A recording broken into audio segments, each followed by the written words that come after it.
புலம்பெயர் தமிழராக இருக்கிற உங்ககிட்ட ஒரு உதவி கேட்டு தான் இந்த வீடியோ நான் பண்ணுறேன். புலம்பெயர் தமிழராக இருக்கிற உங்கள் மேலே நம்பிக்கை வச்சு தான் இந்த வீடியோ நான் பண்ணுறேன். இப்போ நான் இருக்கிற இந்த வீடு வந்து பார்த்தீங்க அப்படின்னா விற்பனைக்கு வந்திருக்கு. இந்த வீடு வாங்குற அளவுக்கு எங்கிட்ட வசதி இல்லை.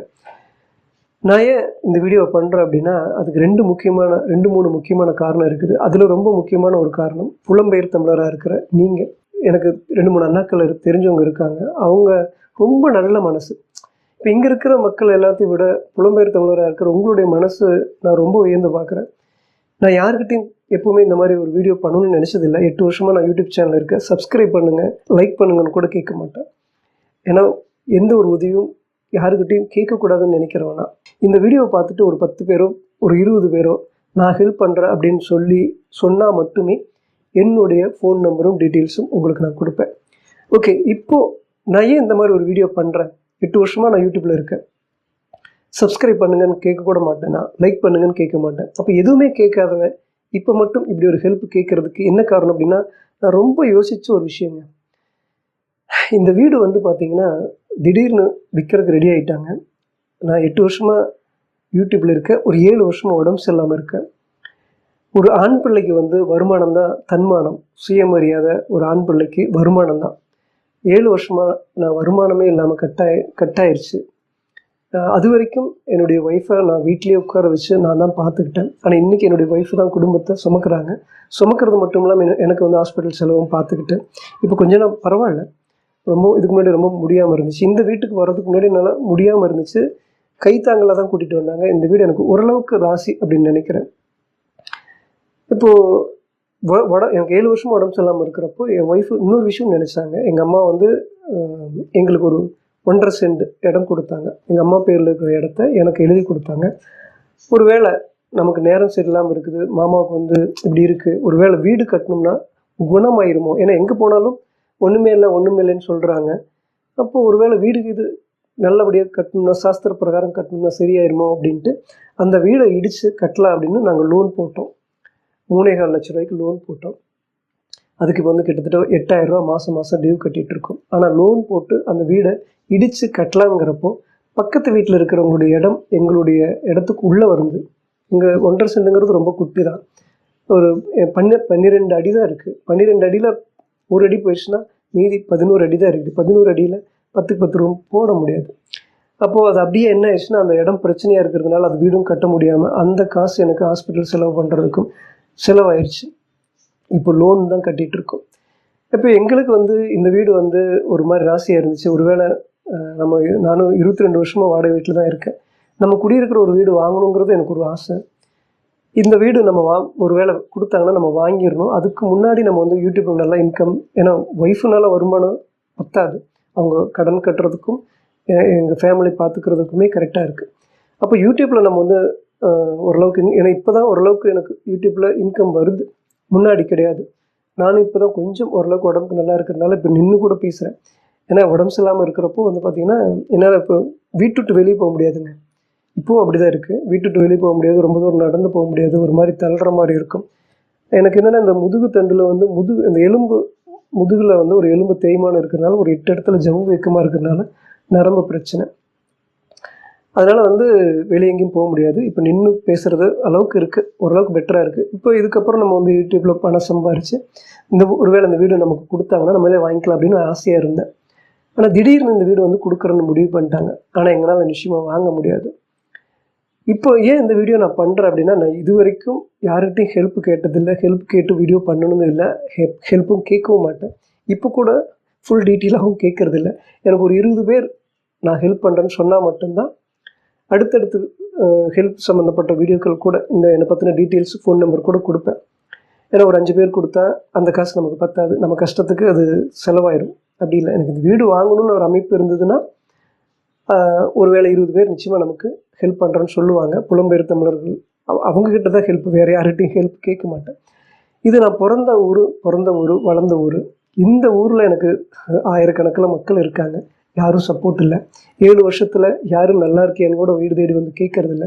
கேட்டால் ஆஸ்பத்திரிக்கு காசு கொடுக்கணும், செலவு கொடுக்கணும் அப்படின்னு. கூட ஒன்றா வளர்ந்த பசங்க கூட கேட்கறதில்ல. சொந்த பந்த சப்போர்ட் இல்லை, அம்மா அப்பா சப்போர்ட் இல்லை. என்னுடைய ஒய்ஃப் மட்டுமே தனியாக கஷ்டப்பட்டு பார்த்துக்கிட்டு இருக்காங்க. அப்படி இருக்கப்போ இந்த வீடெல்லாம் நம்மளால் நான் சம்பாரித்து வாங்கிடலாங்கிறது தான் என்னுடைய நம்பிக்கை. அப்படி இருக்கப்போ திடீர்னு இந்த வீடு விற்கிறாங்க, என்ன பண்ண முடியும்? யோசிச்சுட்டு சரி எனக்கு வந்து லோனும் கொடுக்குறாங்க அப்படின்னு சொல்கிறாங்க. பேங்க்கில் லோன் கூப்பிடுறாங்க. ஏன்னா நம்ம கரெக்டாக நாணயமாக கட்டிகிட்டு இருக்கோம். அப்படி இருக்கப்போ பேங்க்கில் வந்து 5 லட்ச ரூபா எந்த ஒரு எவிடன்ஸுமே இல்லாமல் கொடுக்கறதுக்கு 2-3 பேங்க்கில் கூப்பிடுறாங்க தான். ஆனால் மாதம் 13,000 ரூபா கட்டணும். அப்படி நான் வாங்கிட்டா ஒய்ஃபு அவங்க தான் கட்டணும். இப்போ 5 லட்ச ரூபா பத்தாது. இந்த வீடு வந்து 15 லட்ச ரூபா சொல்கிறாங்க. ஆனால் இந்த வீடு அவ்வளோக்கு போகாது. இது வெறும் 2.5 சென்ட் தான் இருக்குது. நான் ஏன் இந்த வீட்டை வாங்கணும்னு நினைக்கிறேன்னா சென்டிமெண்ட். இந்த வீட்டுக்கு வந்ததுக்கப்புறம் எனக்கு கொஞ்சம் நல்லா இருந்துச்சு. ஹவுஸ் ஓனரு ரொம்ப நல்லவங்க. அதனால் விலை பார்க்கக்கூடாதுன்னு நினைக்கிறேன். ஆனால் கையில் காசு இல்லை. சரி ஓகே இந்த வீடு நமக்கு வேண்டாம் அப்படிங்கிற ஐடியாவுக்கும் விட்டுட்டேன். ஏன்னா நம்மளால் முடியாது. ஆனால் இப்போ இந்த வீடியோ பண்ணுறதுக்கும் இந்த வீடு ஒரு வேளை வாங்குறதுக்கு ஒரு அமைப்பு இருந்ததுன்னா நம்ம ஏன் அதை மிஸ் பண்ணணும் அப்படிங்கிறது அந்த வீடியோ நான் பண்ணிகிட்ருக்கேன். அதுக்கு 2-3 காரணத்தில் ஒரு காரணம் நீங்கள் அப்படின்னு சொன்னேன் இல்லையா? அதில் இன்னொரு காரணம் என்னன்னு கேட்டிங்கன்னா, இந்த வீடு வாங்குறதுக்கு ஒருத்தர் வந்திருந்தாங்க. அவர் பக்கத்தில் கூட ஒரு வீடு வாங்கியிருக்காங்க. அது ரொம்ப கம்மியாக தான் வாங்கியிருக்காங்க. ஒரு 5 சென்ட். அதுவே 15 லட்சத்துக்கு வாங்கியிருக்காங்க வீட்டோட 5 சென்ட். ஆனால் இது 2.5 தான். அதை விட டபுள் மடங்கு சொல்கிறாங்க. அது வந்து 1 சென்ட் 3 லட்சத்துக்கு வாங்கியிருக்காங்க. ஆனால் இது 1 சென்ட் 6 லட்சத்துக்கு சொல்கிறாங்க.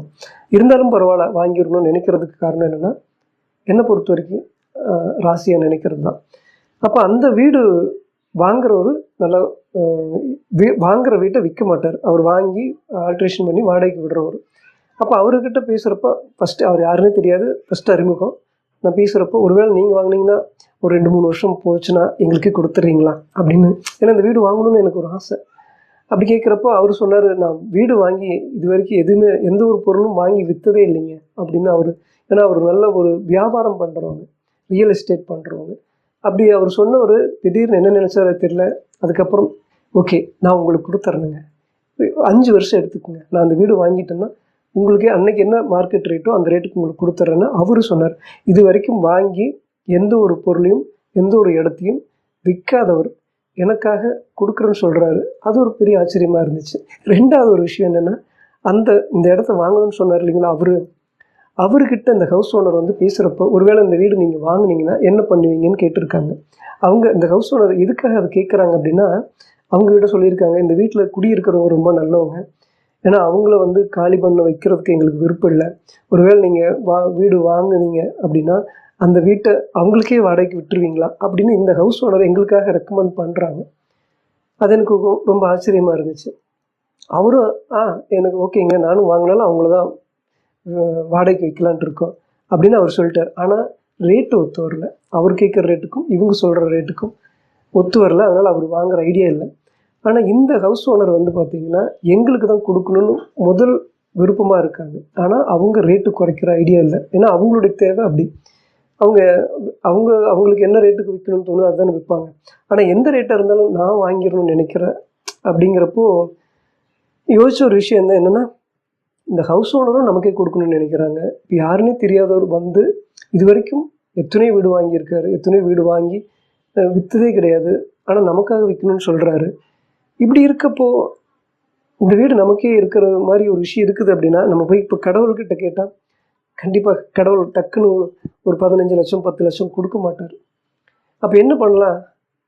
ஒருவேளை அந்த வீடு நமக்குன்னு இருந்தது அப்படின்னா ஒருவேளை உங்ககிட்ட கேட்டு பார்க்கலாமே அப்படின்னு தோணுச்சு. அதனால தான். ஏன்னா புலம்பெயர் தமிழராக இருக்கிற அந்த 1-2 அண்ணாவுமே வந்து பார்த்திங்கன்னா இந்த சேனல் ஆரம்பிக்கிறப்போ கூட இந்த சேனலுக்கு வந்து சப்ஸ்கிரைப் பண்ண சொல்லி நிறைய பேர்த்திட்ட, ஏன்னா இந்த எப்படியாவது நான் வருமானம் சம்பாதிக்கணும், அவங்களும் கஷ்டப்படுறவங்க தான். அந்த மாதிரி 1-2 பேர்த்த நான் பார்க்குறப்போ ரொம்ப வியந்து பார்த்தேன். இங்கே இருக்கிற யாருக்கிட்டையும் எனக்கு ஹெல்ப்புங்கிற வார்த்தை கேட்குறதுக்கு கூட எனக்கு விருப்பம் இல்லை. ஆனால் உங்ககிட்ட கேட்குறதுங்கிறது மனசுக்குள்ளே எந்த ஒரு உறுத்தலோ அது தப்புனோ எதுவுமே தோணலை. ஓகே நமக்கு ஹவுஸ் ஓனரும் நமக்கே கொடுக்கணும்னு நினைக்கிறாங்க. புதுசாக யாருன்னே தெரியாத வாங்குறவரும் நமக்கே கொடுக்கணும்னு நினைக்கிறாங்க. அப்போ இந்த வீடு நமக்குன்னே இருக்கிற மாதிரி இருந்ததுன்னா நம்ம என்ன தான் பண்ண முடியும்? நம்ம லோனும் வாங்க முடியாது, கடவுள்கிட்ட கேட்டாலும் கிடைக்காது. அப்போ எனக்கு தெரிஞ்ச ஒரே ஒருத்தர் நீங்கள் தான். புலம்பெயர் தமிழர்கள் தான் அவ்வளோ நல்லவங்களாக இருக்காங்க, ஹெல்ப் பண்ணுறவங்களா இருக்காங்க. உங்ககிட்ட கேட்டால் என்ன அப்படின்னு தோணுச்சு. இது வரைக்கும் எதுக்காக 7 வருஷமாக உடம்பு சரியில்லாமல் இருக்கேன். மருந்துக்கோ மாத்திரைக்கோ நான் எந்த வீடியோவும் போட்டு எனக்கு உடம்பு சரியில்லாமல் இருக்குது, ஆஸ்பத்திரிக்கு செலவு காசு இல்லைங்கன்னு நான் வீடியோ போட்டதே கிடையாது. நீங்கள் வேணால் போய் பாருங்கள், எந்த வீடியோவும் அப்படி இருக்காது. இதுக்காக நான் யாருக்கிட்டையும் ஹெல்ப் கேட்டதே இல்லை. நம்ம கஷ்டமோ நஷ்டமோ நம்ம உசுரோடு இருந்தாலும் சரி, ஒரு வேளை போனாலும் பரவாயில்ல, போகிறதா இருந்தாலும் போயிட்டு போகிறோம், இருக்கிறதெல்லாம் இருந்துட்டு போகிறோம். நம்ம அப்படியே நம்ம ஏன் மற்றவங்ககிட்டலாம் கேட்கணுன்னு நான் அந்த மாதிரி எந்த ஒரு வீடியோவும் போட்டதே கிடையாது. ஆனால் இப்போது நான் ஏன் இந்த வீடியோ பண்ணுறேன் அப்படின்னா, ஹவுஸ் ஓனரை எங்களுக்கே கொடுக்கணும்னு நினைக்கிறப்போ, வாங்குறவரும் எங்களுக்கே கொடுத்துருன்னு நினைக்கிறப்போ, இந்த வீடு எங்களுக்குன்னே இருக்கிற மாதிரி இருக்குது. அப்போது ஒருவேளை இதுக்கு நம்ம ஏதாவது பண்ணணுன்னா என்ன பண்ண முடியும்? என்னால் ஒன்றும் பண்ண முடியாது. கடவுள்கிட்ட போய் கேட்கலாம், கடவுள் டக்குன்னு எதுவும் கொடுத்துட மாட்டாங்க. அப்போ எனக்கு தெரிஞ்ச ஒரே ஒரு விஷயம் உங்ககிட்ட தான். உங்ககிட்ட கேட்குறதுல எனக்கு கூச்சம் இல்லை. ஏன்னா நான் பார்த்த வரைக்கும் 1-2 பேர் எனக்கு இப்போ வரைக்கும் கான்டாக்டில் இருக்காங்க. இந்த வீடியோ நான் பண்ணுறேன்னு கூட அவங்களுக்கு தெரியாது. அப்போ உங்களை அந்த மாதிரி அப்படித்தானே எல்லோரும் புலம்பெயர் தமிழர்கள் அதே மாதிரி நல்ல கேரக்டராக தானே இருப்பாங்க. அப்போ இந்த மாதிரி ஒரு வீடியோ பண்ணுவோம், முதல்ல பார்ப்போம். எந்த எவிடன்ஸும் டீட்டெயிலும் நான் கொடுக்க போகிறது கிடையாது. ஏன்னா ஒரு வேளை 20 பேர்த்துக்கு மேலே, ஒரு 15 பேர்த்துக்கு மேலே எனக்கு ஹெல்ப் பண்ணுறேன்னு சொன்னால் மட்டும்தான். ஏன்னா எனக்கு 15 லட்ச ரூபா வேணும். எனக்காக ஒரு வேளை ஒரு 2 லட்சம் 3 லட்சம் குறைப்பாங்க. அதிகபட்சம் ஒரு 12 லட்ச ரூபாய்க்கு இந்த வீடு நான் வாங்குறதுக்கு வாய்ப்பு இருக்குது. அப்போ எனக்கு ஒரு 10 பேர் 15 பேர் வந்து எனக்கு ஹெல்ப் பண்ணுறேன்னு கமெண்ட் பண்ணால் மட்டுமே அடுத்தது வாட்ஸ்அப்பில் என்னுடைய வாட்ஸ்அப் நம்பரோ ஃபோன் நம்பரோ கொடுக்கணும்னு நினைக்கிறேன். ஏன்னா ஒரு 5 பேர் எனக்கு ஹெல்ப் பண்ணுறோன்னு நினச்சா கூட, ஒரு உதாரணத்துக்கு சொல்கிறேன், ஒரு 5 லட்ச ரூபா எனக்கு கொடுக்குறாங்கன்னு வச்சுக்கோங்களேன். அதை வச்சு இந்த வீடு நான் வாங்க முடியாது. அந்த காசு நான் வச்சுட்டு எனக்கு செலவாயிடும். அது வேண்டாம். நான் இந்த வீடு வாங்குறதுக்காக தான் உங்ககிட்ட இந்த ஹெல்ப்பே கேட்குறேன். இது நடந்தாலும் சரி, நடக்கலைனாலும் பரவாயில்ல. நம்ம ஒரு எஃபெக்ட் போடணும், ஒரு முயற்சி பண்ணணும். ஒரு வாய்ப்பு இருக்குதுன்னா அந்த வாய்ப்பை நம்ம யூஸ் பண்ணிக்க ட்ரை பண்ணணும். கடவுள்கிட்ட கேட்க முடியாது, உங்ககிட்ட கேட்குறேன். இதை செஞ்சு பார்த்துருவோம். நடக்கலைன்னா பரவாயில்ல, எல்லா வகையிலும் ட்ரை பண்ணிட்டோம். நமக்கு நேரம் சரியில்லை, நமக்கு இந்த வீடு அமையலைன்ட்டு நான் கஷ்டத்தோட கஷ்டமாக நம்ம ஒன்றும் நமக்கு ஒன்றும் புதுசு கிடையாது. கஷ்டப்பட்டுட்டு தான் இருக்கோம். திருப்பி நம்ம கஷ்டப்பட்டுக்கிட்டு போயிடலாம் அப்படின்னு நானும் விட்டுருவேன். இந்த வீடு வாங்குறதுக்கு இன்னொரு முக்கியமான ஒரு காரணம் இருக்குதுங்க. நான் வந்து ஒரு நாய்க்குட்டி வளர்க்குறேன். இங்கே எல்லாம் வந்து பார்த்திங்கன்னா தனி வீடு கிடைக்காது. நான் இவ்வளோ கிட்டத்தட்ட ஒரு 5000 ரூபா நான் வாடகை கொடுத்து இந்த வீட்டுக்கு இருக்கேன்னா ஒரே ஒரு நாய்க்குட்டி தாங்க காரணம். அந்த நாய்க்குட்டி வந்து சுதந்திரமாக போய் வரணுங்கிறக்காக தான். நாங்கள் தெரியாமல எங்களுக்கு ஒரு ஹெல்ப்புக்கு ஏதோ ஒரு இதில் ஆசையில் நாய்க்குட்டியை வாங்கிட்டோம். அந்த நாய்க்குட்டி இருக்கிறப்போ பக்கத்து வீட்டுக்காரங்களுக்கு பிடிக்காது. அப்படி தான் இந்த வீட்டில் ஏற்கனவே இன்னொருத்தரும் குடியிருந்தாங்க. அவங்களுக்கு அந்த நாய்க்குட்டி பிடிக்கல, விருப்பம் இல்லை. அப்புறம் ஏதோ அவங்க வீடு காலி பண்ணதுக்கப்புறம் கஷ்டம் 2500 எங்களுக்கு எச்சு தான். இருந்தாலும் அந்த நாய்க்குட்டிக்காகவே நாங்கள் அந்த வாடகை கொடுத்துட்ருக்கோம். இந்த வீடும் கூட முதல்ல சொன்ன மாதிரி நான் வாங்கணும்னு நினச்ச ஒரு காரணம். இன்னொன்று நாய்க்குட்டிக்காகவும் இந்த வாங்கணும்னு நினைக்கிறேன். ஒருவேளை கடவுள்கிட்ட கேட்க முடியாது, ஒரு வாய்ப்பு இருக்குது அப்படின்னா உங்கள்கிட்ட கேட்டு பார்க்கலாம். ஒரு வீடியோ தான் பண்ணுவோம், கேட்டு பார்ப்போம். ஒருவேளை இந்த வீடு எனக்கு தான் இருக்குது அப்படின்னா நிச்சயமாக ஒரு 20 பேரோ 15 பேரோ நிச்சயமாக நீங்கள் ஹெல்ப் பண்ணுவீங்க. அப்படி இல்லை அப்படின்னா ஓகே, நமக்கு நேரம் சரியில்லை, நமக்கு கிடைக்காது இந்த வீடு நமக்கு இல்லைன்ட்டு நான் விட்டுட்டு, இன்னும் கஷ்டப்படுறவங்களுக்கு கஷ்டம் ஒன்றும் புதுசு கிடையாது. திருப்பி கஷ்டத்துக்குள்ளே நம்ம போய்க்க வேண்டியதான். அதுக்குள்ளேயே நாங்கள் வாழ்ந்து பழகிட்டோம். ஒருவேளை இந்த வீடு எனக்கே இருக்கிற மாதிரி இருந்ததுனாவோ, ஒருவேளை உங்களை மாதிரி நல்ல உள்ளங்கள் எனக்கு உதவி செய்யறதுக்கு ஒரு வாய்ப்பு இருக்குது அப்படின்னா கேட்டால் தானே. சப்ஸ்கிரைப் பண்ணுறது கேட்க வேண்டியதில்லை. ஆனால் இந்த மாதிரியான ஒரு விஷயம் உங்கள்கிட்ட சொன்னால் தானே அது புரியும். நான் ஒரு வீடியோ பண்ணுறேன் அப்படின்னா அதுக்கு சப்ஸ்கிரைப் பண்ண சொல்லி கேட்க வேண்டியதில்லை. வீடியோ நல்லா இருந்தால் நீங்கள் லைக் பண்ணுவீங்க, சப்ஸ்கிரைப் பண்ணுவீங்க. ஆனால் இப்படி ஒரு சூழ்நிலை இருக்குது, இப்படி ஒரு விஷயம் இருக்குது, எனக்கு ஒரு 7 வருஷம் உடம்பு சொல்லாமல் இருக்குது, இந்த வீடு வந்து எங்களுக்கே கொடுக்கணும்னு நினைக்கிறாங்க, இப்படி ஒரு விஷயம் இருக்குது, எங்ககிட்ட காசு இல்லை, ஆல்ரெடி கடனில் இருக்குது, கடனும் பார்த்துட்டு இருக்காங்க. அப்படி இருக்கப்போ இப்படி ஒரு விஷயத்தை உங்கள்கிட்ட சொன்னால் தானே தெரியும். ஒருவேளை இந்த விஷயத்தை உங்கள்கிட்ட சொல்லி நீங்கள் எனக்கு ஹெல்ப் பண்ணுறதுக்கு ஒரு வாய்ப்பு இருந்து நிச்சயமாக ஹெல்ப் பண்ணால் அந்த காசை நிச்சயமாக நான் திருப்பி உங்களுக்கு கொடுத்துட்றேன். எனக்கு கடனாக கொடுங்க, வட்டி இல்லாத கடனாக கொடுங்க, நான் திருப்பி உங்களுக்கு நான் கொடுத்துட்றேன். ஓகே, எனக்கு தெரிஞ்ச கடைசியாக ஒரே ஒரு எஃபெக்ட் இது தான். கடவுள்கிட்ட கேட்டால் கிடைக்குமான்னு தெரியல, உங்ககிட்ட இந்த விஷயத்தை நான் கேட்குறேன். கிடைச்சாலும் ஓகே தான், கிடைக்கலனாலும் ஓகே தான், எனக்கு அது பிரச்சனை இல்லை. இத்தனை வருஷத்தில் நான் யார்கிட்டையுமே ஹெல்ப் கேட்காதவன், ஹெல்ப்பே கேட்கவே மாட்டேன். நான் உடம்பு சரியில்லாமல் 7 வருஷமாக உடம்பு சரியில்லாமல் இப்போ வரைக்கும் ஒரு மருந்து மாத்திரைக்கு கூட யார்கிட்டையும் ஹெல்ப் கேட்காதவன். இப்போ ஏன் கேட்குறேன்னா உங்கள் மேலே இருக்கிற ஏதோ ஒரு பாசமோ நம்பிக்கையோ தான். அதுக்காக தனியாக ஒரு சேனலே ஆரம்பிச்சிருக்கேன். இலங்கைக்காகவே இலங்கை தமிழருக்காகவும் புலம்பெயர் தமிழருக்காகவும் ஒரு சேனலே ஆரம்பிச்சிருக்கேன். அப்படின்னா அப்படி எந்த அளவுக்கு என் மேலே ஒரு ஒரு ஒரு நல்ல பாசமான நபர்களை நான் சந்திச்சிருப்பேன். ஒரு 2-3 பேர் தான் இருக்காங்க. அந்த 2-3 பேரே அப்படி இருக்காங்கன்னா, ஒரு 10-20 பேர் இருந்தாங்கன்னா, எனக்குன்னு ஒரு இந்த வீடு கூட எனக்கு கிடைக்கலாம் இல்லையா? அந்த நம்பிக்கை தான், அந்த ஒரு எஃபெக்ட் தான். ஓகே, கடவுள்கிட்ட கேட்குற மாதிரி ஒரு விஷயத்த மனசுக்குள்ளே இருந்து ஒழிக்காமல் உங்கள்கிட்ட சொல்லிட்டேன். என்னை பற்றி உங்கள்கிட்ட சுருக்கமாக ஒரே ஒரு விஷயம் சொல்லிடுறேன். எனக்கு 7 வருஷமாக உடம்பு சரியில்லை அப்படிங்கிறது எந்த அளவுக்கு உண்மையோ, அதை விட ரொம்ப முக்கியமாக எனக்கு நேர்மையாக இருக்கிறதும் உண்மையாக இருக்கிறதும் அவ்வளோ பிடிக்கும். நான் நேர்மையாகவும் உண்மையாகவும் இருக்கிறதுனால தான் இவ்வளோ கஷ்டப்பட்டுட்டு இருக்கேன். ஆனால் ஒரே ஒரு நம்பிக்கை தான் எனக்கு. நான் இத்தனை வருஷமாக நேர்மையாகவும் உண்மையாகவும் இருக்கிற அந்த ஒரு விஷயம் என்னைக்காவது ஒரு நாளைக்கு என்னை நல்லா வச்சுக்குங்கிற நம்பிக்கை எனக்கு இருக்குது. கடவுள் இருக்கிறாங்களோ இல்லையோ எனக்கு தெரியாது. ஆனால் உண்மைன்னு ஒன்று இருக்குது, நேர்மைன்னு ஒன்று இருக்குது. அது நிச்சயமாக என்னை பார்த்துக்கும், என்னை நல்லபடியாக கவனிச்சுக்கும். இவ்வளோ கஷ்டத்துலையும் கூட நான் சொன்னேன், இந்த ஊரே இருக்குது, சொந்த பந்தம் இருக்குது, அம்மா அப்பா கூட எனக்கு ஹெல்ப் பண்ணல, கூட வளர்ந்த பசங்க கூட ஹெல்ப் பண்ணல, மருந்து மாத்திரைக்கு யார்கிட்டையும் காசு கேட்டதே கிடையாது இன்ன வரைக்கும். அப்படி இருக்கப்போ இந்த 7 வருஷத்துக்கும் இவ்வளோ கஷ்டத்தையும் கொடுக்குற கஷ்டம் இருக்குது.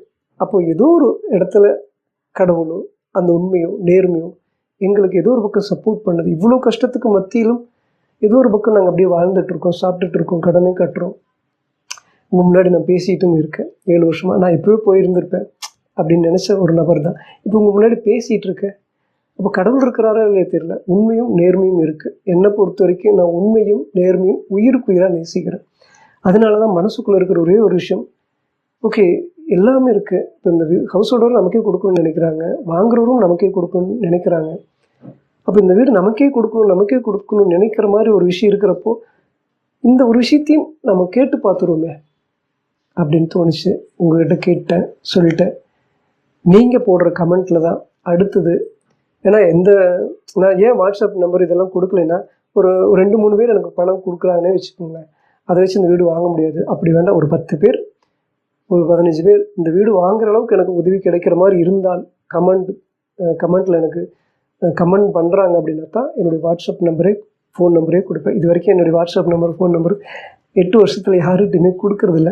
ஒரு 2-3 பேர்த்துக்கிட்ட மட்டும்தான் இருக்குது. அதுவும் புலம்பெயர் தமிழர்கிட்ட தான். நான் அவ்வளோ நல்ல உள்ளங்கள் அவங்கெல்லாம். அவங்க காட்டின அந்த அன்பு பாசம் நல்ல கேரக்டரும் தான் இப்படி ஒரு வீடியோவை என்னை பண்ண வச்சுருக்கு. இத்தனை வருஷத்தில் நான் இப்படி பண்ணக்கூடிய கேரக்டரே கிடையாது. ஏன்னா கடவுள் என்னை பொறுத்த வரைக்கும் என்ன கடவுள் படைச்சிருக்காருன்னா மற்றவங்களுக்கு கொடுக்குறதுக்கு தான் படைச்சிருக்காரு அப்படின்னு நான் நம்புகிறேன். ஆனால் அப்படி இருக்கப்போ இப்படி ஒரு விஷயம் கேட்கணுன்னு தோணுனதுக்கு முக்கியமான ரீசனே புலம்பெயர் தமிழராக இருக்கிற அந்த 2-3 நல்ல உள்ளங்கள் தான். அவங்க மேலே இருக்கிற மாதிரி தான், அவங்கள மாதிரி தான் நீங்களும் இருப்பீங்க அப்படிங்கிறனால தான் இந்த வீடியோ நான் பண்ணுறேன். சரி, ஓகே. இப்படி ஒரு வீடியோ இந்த யூடியூப் ஆரம்பித்ததுலேருந்து நான் பண்ணலை, ஃபஸ்ட் தடவை பண்ணியிருக்கேன். இதுக்கப்புறம் நடக்கிறது எதுவாக இருந்தாலும் அது எனக்கு ஹாப்பி தான்.